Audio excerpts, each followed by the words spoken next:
All right, ladies and gentlemen, boys and girls, children of all ages, welcome to the channel. It's your boy, World of Wrestling, here today to discuss about WWE Monday Night Raw from November 6, 2023.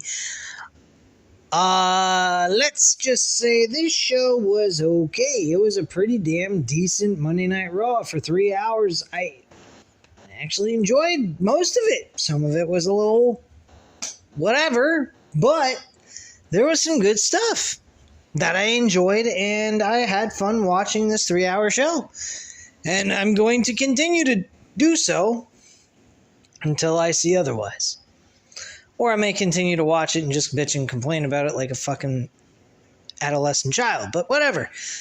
Anyway, we were at the Mohegan Sun Arena, and we had the World Heavyweight Champion Seth Rollins make his way to the ring in a celebrating mood. And so tonight we'll see a number one contenders fatal four-way match to determine the next challenger for the Intercontinental Championship, which I thought was absolutely trash. I'll go over that in a few moments. Rollins says the Mohegan Sun Arena welcome to Monday Night Rollins. He is a visionary. He's a revolutionary. He is Seth freaking Rollins. I can't believe they still call him that. Rollins says he is still the World Heavyweight Champion. The crowd cheers, but there is some light booing in there as well. Normally he would come out here to talk about himself, but tonight he wants to talk about two other people. There are two people he needs to thank. Rollins wants to thank Drew McIntyre. Saturday at Crown Jewel, they beat the hell out of each other. It's the reason he's not 100% right now, but it's also the reason he's a little better than before Saturday. The real reason he wants to give props to McIntyre is because he's a man of his word. McIntyre said he's not in bed with the Judgment Day, and Crown Jewel, the Judgment Day, did not get involved. After the match, Damian Priest wanted to cash in on his Money in the Bank contract on him. That leads him to the second person he wants to thank, and that would be Sami Zayn. Had Sami Zayn not been there, he can come out and join the party as well. Sami Zayn makes his way to the ring to a nice reception, and Zayn does not have the stolen Money in the Bank briefcase with him. Loud Sammy chant fires up. Rollins says he half expected Zayn to come out with Damian Priest's briefcase he hijacked on Saturday. Rollins is guessing he showed up at the building today and Adam Pearce made him return it. Zayn says that's exactly what happened. Rollins says he was in a bad way after the match on Saturday. He could have maybe handled Damian Priest on his own, but he also might not have. Rollins thanks Zayn since Saturday. He's been thinking about how he can repay him.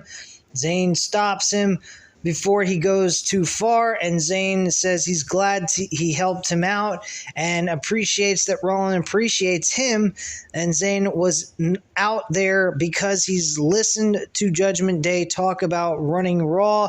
That's true because they have every title but one, the World Heavyweight Championship. If Damian Priest cashes in the contract and wins the title, they're not dealing with Judgment Day, they're dealing with Bloodline 2.0. And Zayn meant what he said last week.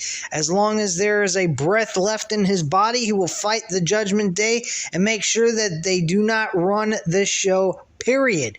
Rollins is fired up, and this is what he always loved about Zayn. Zayn always stands up for what's right. It doesn't matter how outnumbered he is. He stands up for what he believes in. Rollins digs that conviction. In life, sometimes people like Zayn don't get what they deserve. The Judgment Day doesn't run Monday Night Raw. Rollins does, as long as he's the World Heavyweight Champion. And that Money in the Bank contract is not the only way to get the opportunity at his title. The reason he knew that Pearce made Zayn give the briefcase back is because he went into the office after Zayn left, and the reason he went to Adam Pearce is the same reason he wanted Zayn to come out here tonight, and that's to grant Sami Zayn the opportunity for the World Heavyweight Championship, and it's waiting for him. All he has to do is name the time and the place. Zayn said, I'm not really interested in wrestling you yet until you're at 100%, and I don't feel that would be right to you. And Rollins spoke some reasoning behind it that made a lot of sense. We're never 100%. We're always, the way we wrestle is always going to keep us less than 100%. So at this point in time, let's stop playing games and, beating around the bush. Name your place and name your time when you want to take an opportunity at a shot at my World Heavyweight Championship. Sami Zayn then says, all right, then let's do it right here tonight. And the match was official. We got the World Heavyweight Championship as the main event for the show. That was actually a really good match, by the way. Very enjoyable main event. Very surprised how the main event ended, actually. Was expecting something a little different, which I'll get into when we get to it. Undisputed WWE Tag Team Champion Finn Balor is backstage with the NXT North American Champion Dominic Mysterio, the Rhea Ripley, and JD McDonough. Mysterio says he could watch... What in the world just happened here? Hold on one second, guys. Having a little bit of technical difficulties.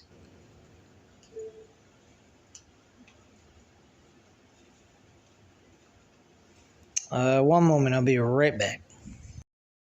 Okay, apologize for that. I went ahead and got that fixed so we can continue on with this review. So as I was saying, Mysterio says he could watch Logan Paul beat his deadbeat dad over and over again, but he could also watch Mommy's victory over and over again as well. Damian Priest storms in with his recently retrieved Money in the Bank briefcase. Priest is not happy that Sami Zayn is getting a title match, and McDonough says it didn't go his way on Saturday. Priest cuts him off and says he knows because it happened to him. Priest isn't happy that McDonough is wearing a Damian Priest t-shirt and asks if he paid for it. And Ripley claims everyone Ripley calms everybody down, and Balor says they have to fight the New Day, and Priest says they'll handle them, and they have the match. Decent matchup, not bad at all. I like the ending where Damian Priest and Finn Balor kind of utilized their finishing maneuvers in a combination with their tag team wrestling here. Very nice ending. And Damian Priest and Finn Balor end up getting the victory on the New Day. So we're going to a parking lot earlier tonight. Jackie Redmond caught up with Drew McIntyre as he exited his vehicle. She asked what's next for McIntyre. McIntyre gets back into his car and drives away, and Redmond isn't sure what happened. Personally, I don't even understand why he showed up and then got back into his fucking car. Why didn't you just not show up at all? Save us a lot of trouble. You never see or hear from him again for the rest of the night, and that's pretty much that. Back in the arena, we have Shinsuke Nakamura make his entrance, and he's going to battle Akira Tozawa. Who the fuck cares? Akira Tozawa loses to Shinsuke Nakamura. Match is very much uncaring. I mean, it's not really that big of a deal. Who cares about Akira Tozawa?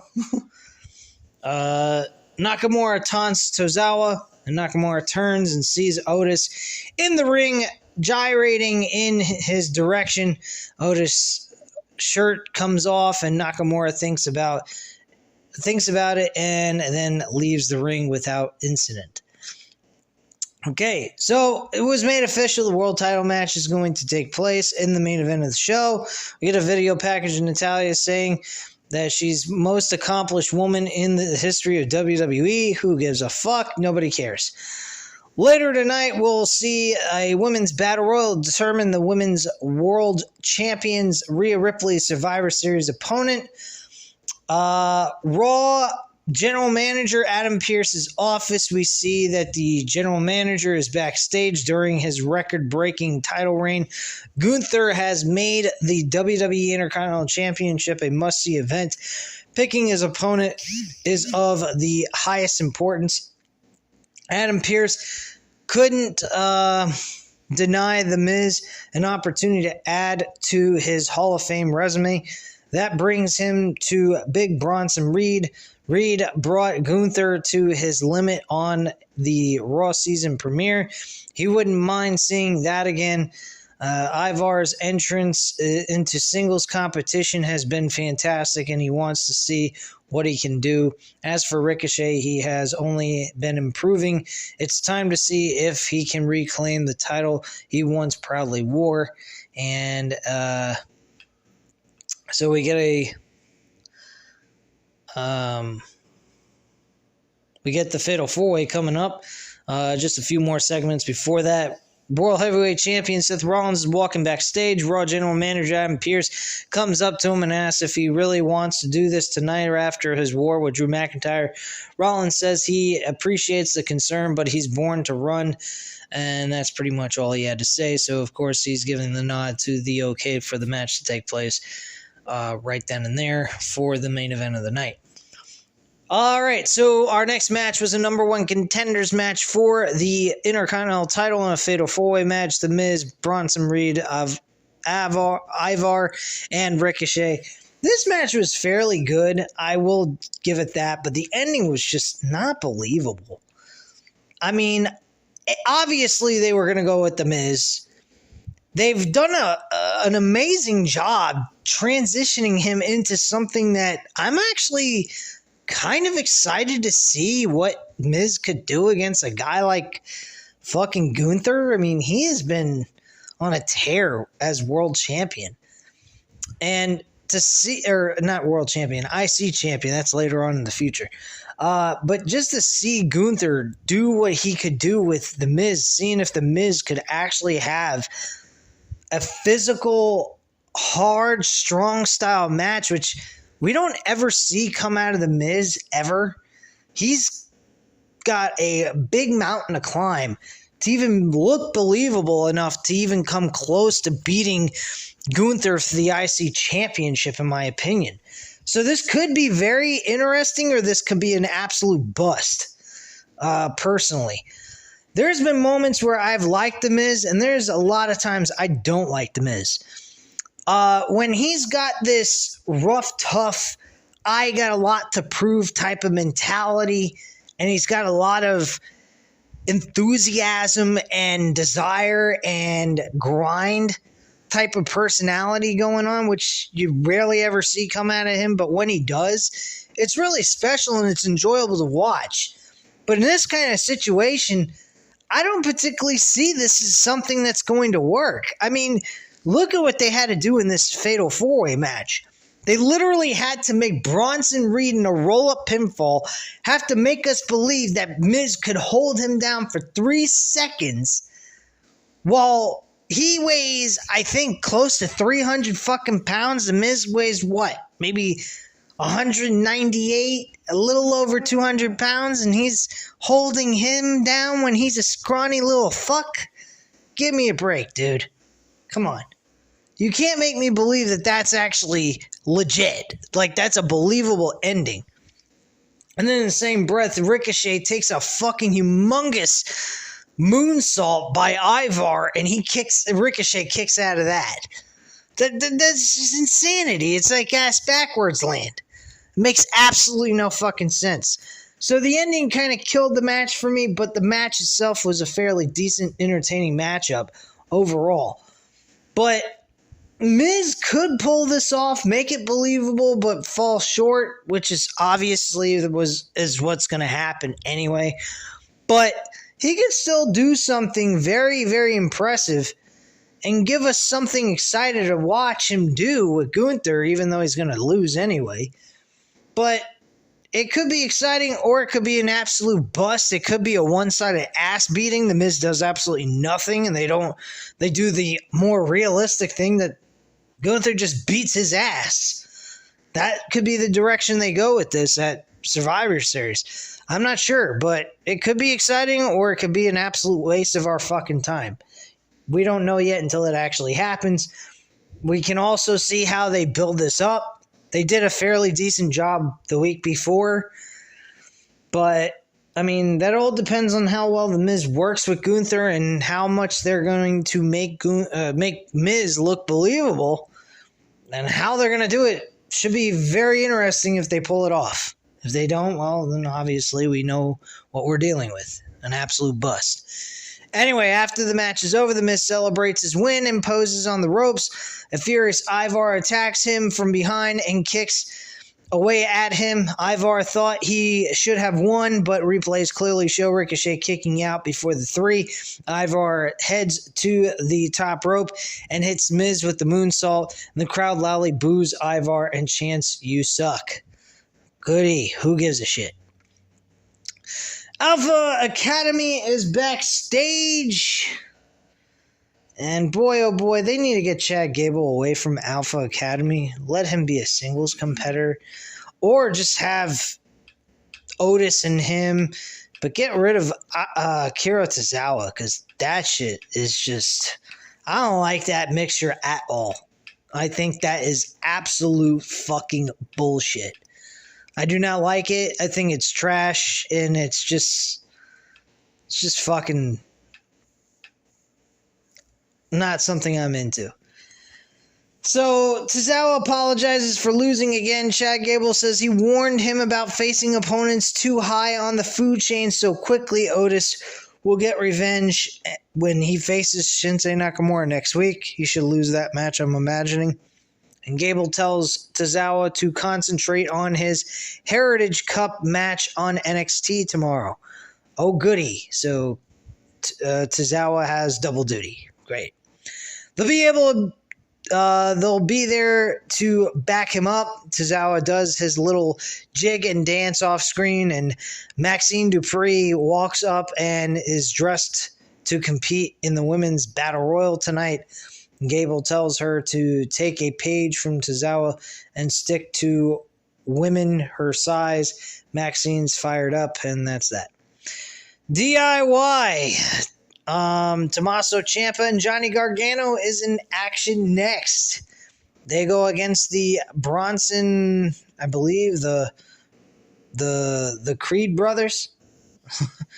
Brutus and Julius Creed against DIY.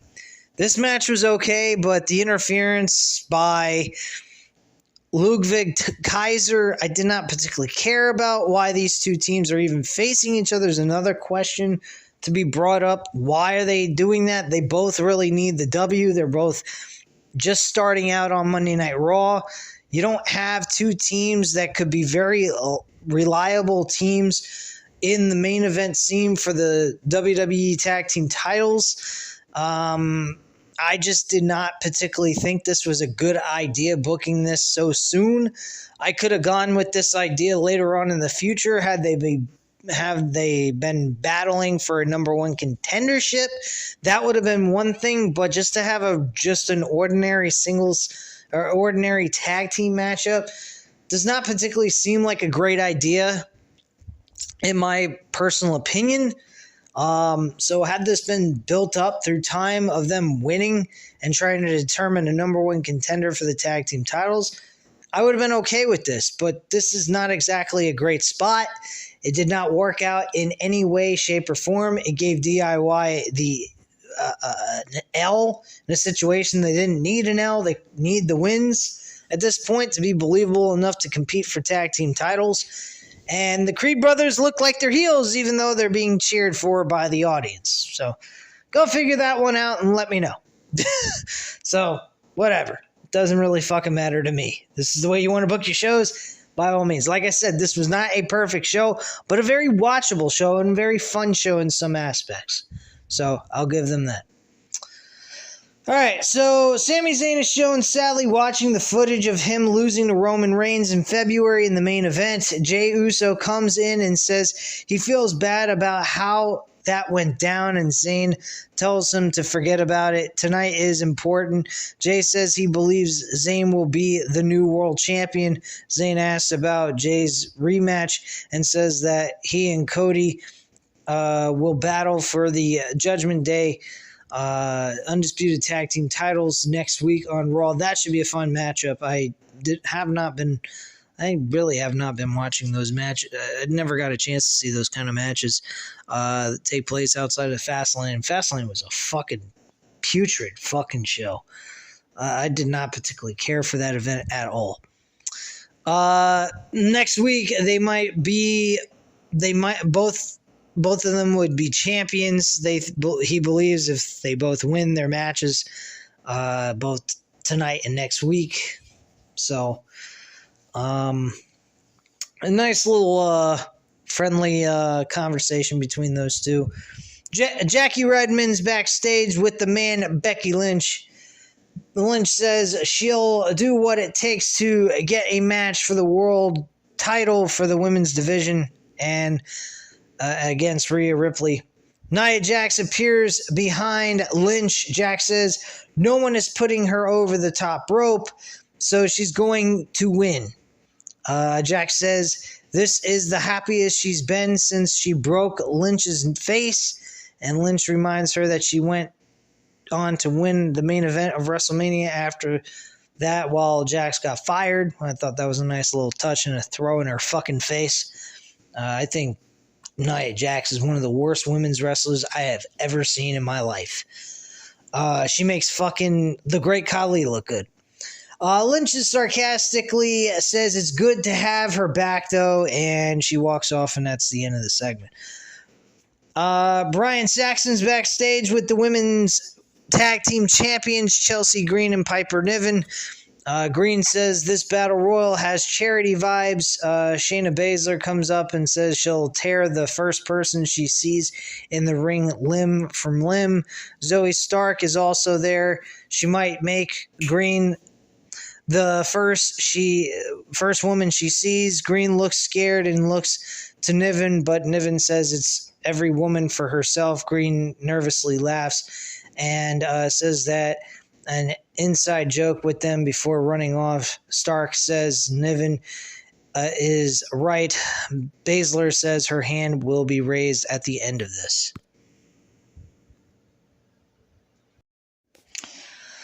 So back to the arena, Nia Jax makes her way to the ring, followed by Kaden Carter, Kanta Chance, Natalya, and so forth. We get the number one contenders battle royal underway. There was actually a woman, Iva Nile. I was actually really impressed by her work in this match. She's with the Creed brothers. She's a manager to them. She's actually very intriguing. She's very good at what she does in the ring. And I thought maybe she was going to be someone they may go with in this match, but obviously they didn't. They went with Zoe Starks, which I'm okay with as well. I think she's a viable, serviceable challenger, not somebody I would actually say would win the women's world title from Rhea Ripley, but I do believe it's going to be a good matchup. I think it's going to be entertaining mid-card match. So I'm looking forward to it. I do think the way Ivy Nile got eliminated really sucked. They eliminated Nia Jax, and then she just grabs her by the leg, and instead of her getting back in the ring while she was kind of hanging out there on the apron, they kind of told her to get back in the ring, and she just eventually grabbed her by the leg and pulled her off the apron. Ivy Nile was eliminated out of the match altogether. So that kind of sucked the way they ended that with her. But she was very impressive in this match. She seemed to me like the Iron Woman of this Battle Royal. I think she got the most eliminations in the matchup overall. And she was pretty impressive in my book, and I hope they eventually move her into a World Championship matchup opportunity down the line when it's more feasible for her. But it is what it is. Then we got a backstage interview. Jakey Redmond is backstage with the Women's World Champion, Rhea Ripley. Redmond mentions that she'll face Zoe Stark with the title on the line at Survivor Series. As for next week, Judgment Day has to defend the undisputed WWE Tag Team titles against Cody Rhodes and Jey Uso.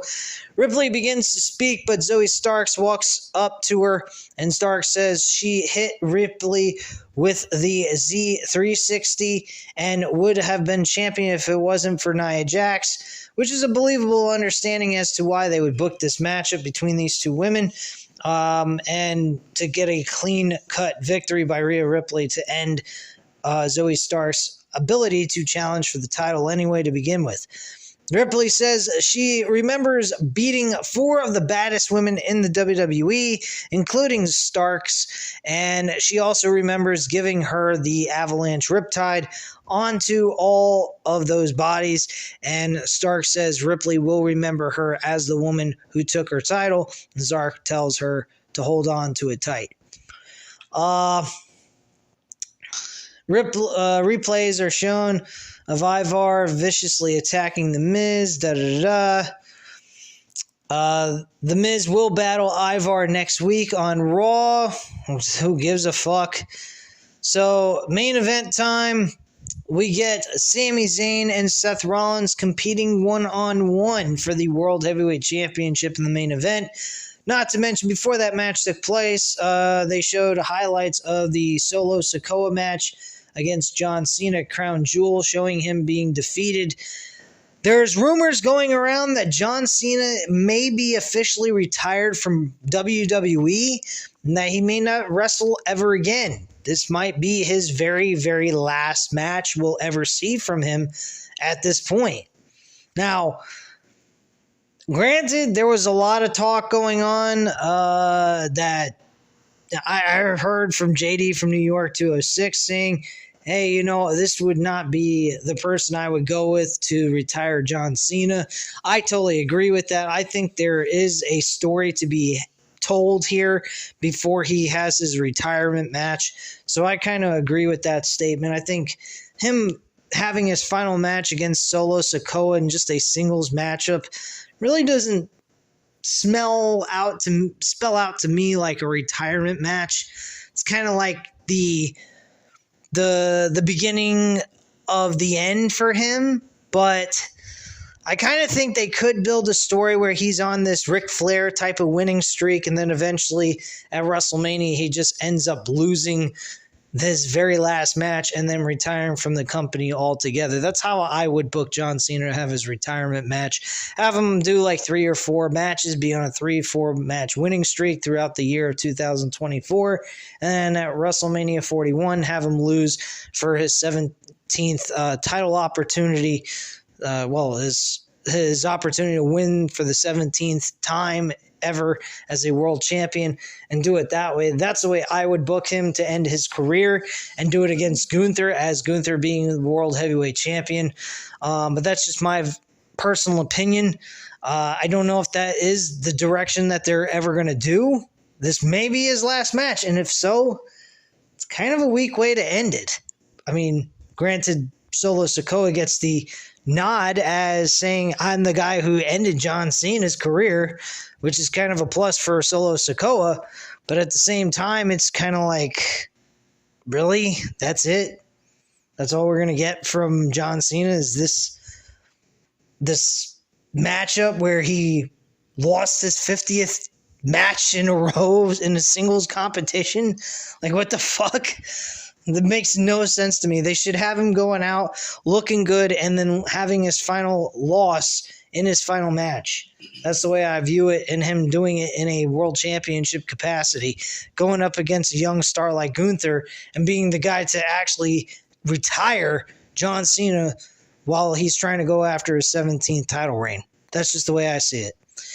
Anyway, we got Sami Zayn, Seth Rollins for the World Championship in the main event. Of course, Sami Zayn ends up losing the match to Seth Rollins with a roll-up pinfall. It's actually a reverse reverses into a roll-up pinfall, and gets the win. And my personal opinion, I actually thought that the Judgment Day was going to interfere in the middle of this match. We were going to get like a 20-minute barn burner that had no ending, and we see that the Judgment Day interfere in the middle of this match and cause a major issue with an ending, and we didn't get any of that. We had a clean victory. I personally feel we should go with Sami Zayn winning the Royal Rumble this year, having him challenge for the World Heavyweight title while Cody Rhodes goes off to challenging for the WWE Undisputed Championship. I mean, you could go with Cody winning the Royal Rumble again, which I think is a little nauseating, but it's more believable to do that, to make it where he can go off to the other brand and challenge for the title and make it more believable than him just going off to the other brand just to force the idea of the match taking place altogether. So there's many different ways they could do this. They could do a trade out of nowhere, trade Cody Rhodes to SmackDown, Raw gets somebody else from SmackDown that's a valuable name from that brand. That's the other option they could go, and then Cody could win the Elimination Chamber, winning the opportunity to challenge Roman Reigns for the championship. Or they could and have Sami Zayn win the Royal Rumble, or vice versa, have Cody win the Royal Rumble again this year in a more believable stance than they did last year, and then have Sami Zayn win the Elimination Chamber to challenge for the Raw World Championship, and have him win the world title, and have Cody win the other championship. That is actually the direction I would go. I'd have both of them winning the major titles on both brands. I think they're both well-deserving. It makes sense, too, because they've both been through some interesting stories throughout the whole entire year from early 2023 up to now. And they're both allies. So you could do like an ending of WrestleMania 40 where we see like an Eddie Guerrero, Chris Benoit type of ending where they both can celebrate in the ring as both champions. That is definitely an idea I would go with. I think they're both well-deserving to be the world champions on both brands. And Gunther, I think, should stay IC champion for a while and have him defeat Sami Zayn at like SummerSlam next year and leave it at that. Because I think that Sami Zayn and Cody Rhodes really deserve a really great opportunity here in their careers. They've both been working really hard this year. They've both done an excellent job with their stories. They're intertwined as well. So I personally think Cody and Sami Zayn are very deserving to become world champions on both brands, and that's the way I would do it, personally. But let me know what you guys think of my idea on that. Besides all of that, during the Brawl with Judgment Day, we had Cody Rhodes. I believe we had Jey Uso come out there to help. Hold on. Let me see here. We had Damian Priest, JD McDonough,